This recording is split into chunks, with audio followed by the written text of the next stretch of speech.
Here's my new mirror setup. These are these Ram thingamajigs. Everybody seems to like them. Itchy Boots, I believe, has them.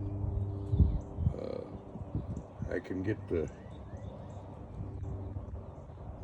the right mirror now where my elbow barely even shows, so I can see everything behind me. It's almost distracting.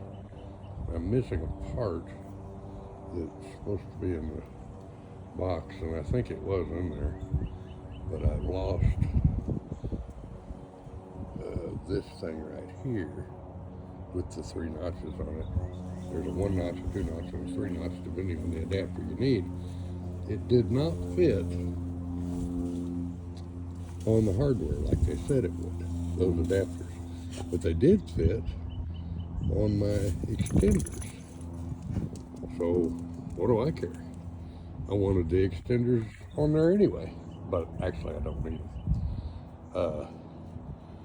So I'll work out the left side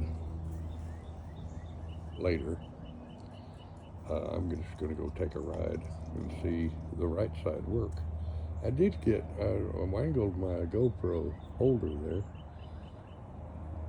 Maybe I ought to go get a camera and make a video. Okay, back in a minute.